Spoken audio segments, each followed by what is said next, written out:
दुर्घटना घडली। दोन लोकल गाड्या एकमेकांच्या जवळनं जातात आणि तुम्हाला माहिती आहे की ठराविक वेळेस पीक आवर मध्ये लोकल गाड्या जवळनं जात असल्या तरी लोक मोठ्या प्रमाणावर लटकलेले असतात प्रवासी। त्यांना त्यांचा वेळ महत्त्वाचा असतो, ऐकत नाही।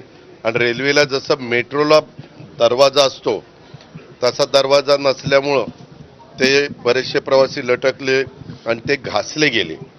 त्यामुळे 8 प्रवासी रेल्वे ट्रॅकवरच तिथं पडले आणि या घटनेमध्ये सुरुवातीचा पहिला आकडा आला, त्याच्यामध्ये 6 प्रवासी दुर्दैवाने त्यांचा मृत्यू त्याच्यामध्ये झाला आणि 2 प्रवाशांच्यावर तातडीनं उपचार रुग्णालयामध्ये सुरू आहे। त्याच्यामध्ये हा अपघात जेव्हा झाला तेव्हा सुरुवातीला पुष्पक एक्सप्रेसमधून प्रवासी खाली पडल्याची माहिती सांगण्यात येत होती, मात्र अर्थार्थी पुष्पक एक्सप्रेसचा काही संबंध नसल्याची माहिती मध्य रेल्वेचे माहिती अधिकारी स्वप्नील नीला यांनी त्या बाबतीमध्ये दिली। आणि मग लोकलमधून प्रवासी फूट ओव्हरवरून प्रवास करत होते। एका ट्रॅकवरून सीएमएस कडून म्हणजे छत्रपती शिवाजी महाराज टर्मिनल लोकल जात होती आणि दुसऱ्या ट्रॅकवरून कसाराच्या दिशेने लोकल जात होती आणि यावेळी ह्या दोन्ही लोकल मधील दरवाजावरील प्रवाशांची बॅग एकमेकांना घासली गेली आणि सकाळी 9:30ला ही घटना घडली। घटना घडल्यानंतर साधारण 9:50 पर्यंत ते जखमी असणाऱ्यांना तिथं ॲम्ब्युलन्स दाखल करून तिकडं दवाखान्यामध्ये उपचार करण्याच्या करता न्यावं लागलं।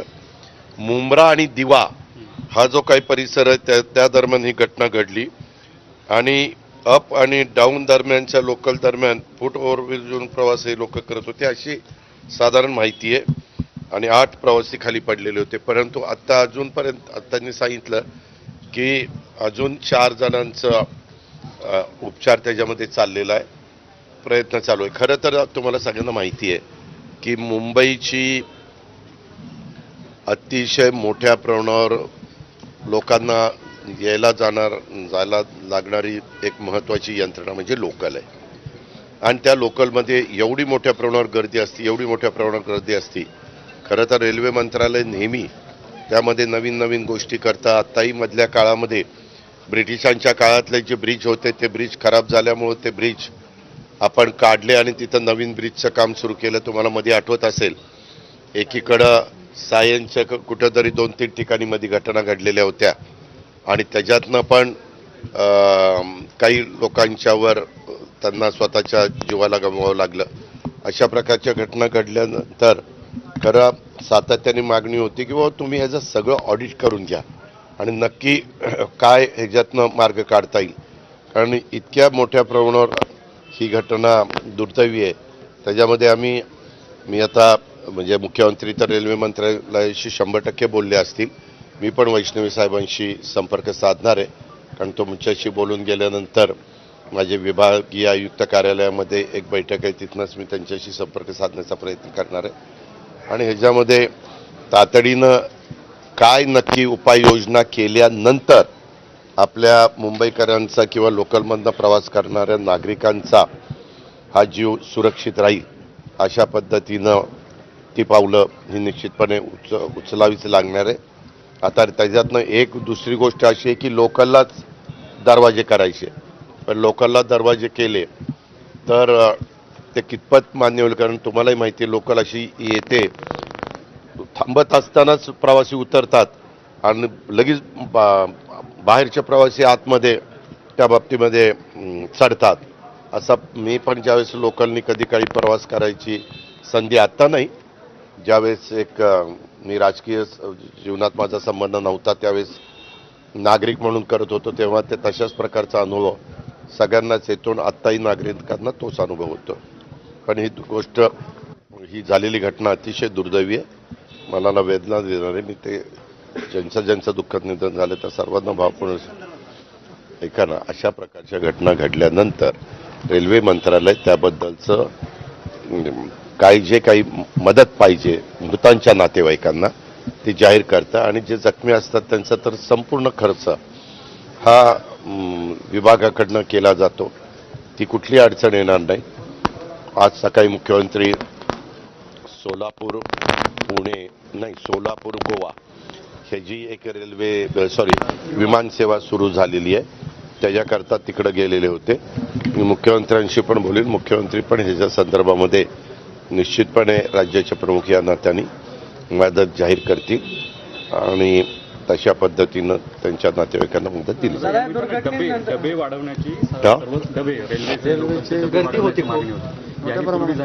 तुम्हाला माहिती आहे की तुम्ही जर मुंबईत माहिती घेतली तर दर 2-2, 3-3 मिनिटाला लोकल चाललेली असते. जर 2-2, 3-3 मिनिटाला म्हणजे उद्याच्याला डबे जरी वाढवले तरी तेवढे प्लॅटफॉर्म, तेवढ्या रुंदीचे प्लॅटफॉर्म, आता जेवढी प्लॅटफॉर्मची रुंदी आहे तेवढे डबे देण्याचं काम त्या ठिकाणी केलं जातं. उलट आता आपण मेट्रोला जास्त गती देण्याचा प्रयत्न करतोय का तर मेट्रोची पण व्यवस्था पब्लिक सर्व्हिस ट्रान्सपोर्टच्या निमित्तानं झाली तर लोकांना त्याचा फायदा होईल आणि कोस्टल रोड आणि हे बाकीच्या सगळ्या गोष्टी आहेत बेस्ट आहे.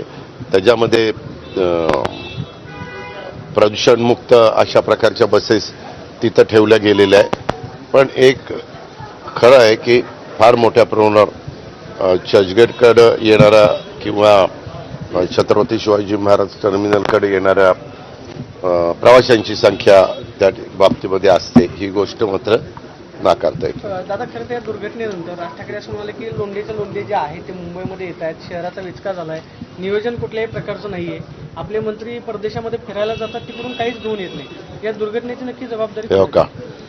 या दुर्घटनेची जबाबदारी रेल्वे विभागाची आहे.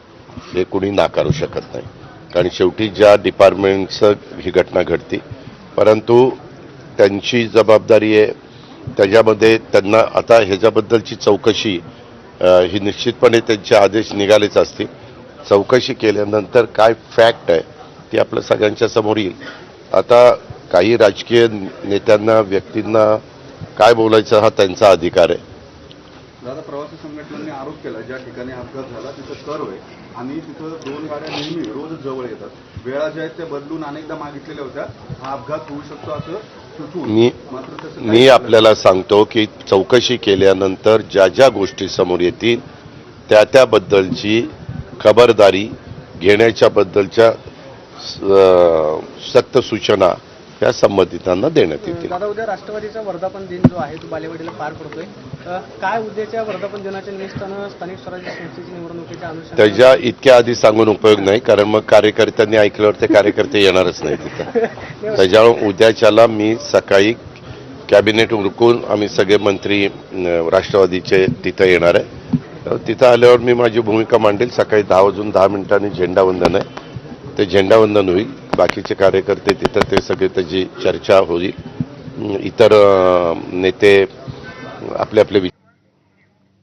आणि एकूणच ज्या पद्धतीची मुंबऱ्यामधली ही रेल्वेची दुर्घटना आपण पाहिलेली आहे या संदर्भात आता उपमुख्यमंत्री अजित पवार बोलत होते आणि याच दुर्घटनेच्या संदर्भात अधिक बोलण्यासाठी आपण थेट जाऊयात. शरद पवार यांच्या राष्ट्रवादीचे खासदार अमोल कोल्हे आपल्यासोबत आहेत या चर्चेमध्ये. अमोलजी, आता आपण अजितदादांची प्रतिक्रिया